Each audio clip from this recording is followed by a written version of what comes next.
আকাশের দিকে তাকিয়ে থাকার মুগ্ধতাই যে আলাদা। মন খারাপ, আকাশের দিকে তাকিয়ে আছেন? জানেন তো, আকাশের দিকে মাঝে মাঝে তাকিয়ে থাকা রাসূল সাল্লাল্লাহু আলাইহি সাল্লামের একটি অন্যতম সুন্নাত। মানব জীবনের যত দুঃখ, কষ্ট, জরাজীর্ণতাই থাকুক না কেন, আকাশের দিকে এক পলক তাকালে আকাশই সব দুঃখকে নিজের বুকে টেনে নিয়ে উজাড় করে দেয়। মায়াময়ী অদৃশ্য হাতে যেন মুছে দেয় সব কষ্টের গ্লানি। মাথার উপর এই নীলাভ আকাশের দিকে দু চোখ মেলে তাকালে মনের গহীনে প্রথমেই যে প্রশ্নটা উকি দেয় তা হচ্ছে, কে এই স্রষ্টা, যিনি এই খুঁটিনাটি বিশাল আকাশ সাজিয়েছেন আপন কুদরতে? আকাশ পানে দুই চোখ মেলে বান্দা যখন এমন ভাবনায় অস্থির, ঠিক তখনই মনের গহীনে অদৃষ্ট শব্দেরা ঘোষণা করে, এই সুনিপুণ আকাশ সে তো মহান আল্লাহরই সৃজন। এ প্রসঙ্গে পবিত্র কোরআনে আল্লাহ তাআলা ইরশাদ করেছেন, আমি নির্মাণ করেছি তোমাদের উপর মজবুত সুপ্ত আকাশ। আকাশ যেন এক রহস্যপুরী। এই নিখিল জাহানে আল্লাহ তাআলা যত রহস্য সৃষ্টি করেছেন, আকাশ হচ্ছে সেসব রহস্যের জননী।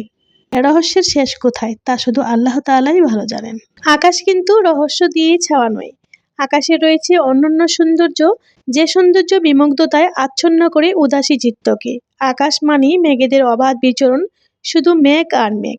পালতোলা নৌকার মতো আকাশ দাপিয়ে বেড়ানো এ মেঘমালা মনে এনে দেয় প্রশান্তির আবেশ। আকাশের এ রূপ রহস্য শুধু উদাস মনের ভালো লাগাই নয়, এ যে চিন্তাশীলদের মনের খোরাক। বিশাল এই আকাশের নান্দনিকতা, নিপুণতা, সুশৃঙ্খল ব্যবস্থাপনা নিয়ে চিন্তা ভাবনা করলে মনের পর্দায় ভেসে ওঠে আল্লাহর অসীম কুদরতের অসংখ্য নিদর্শন।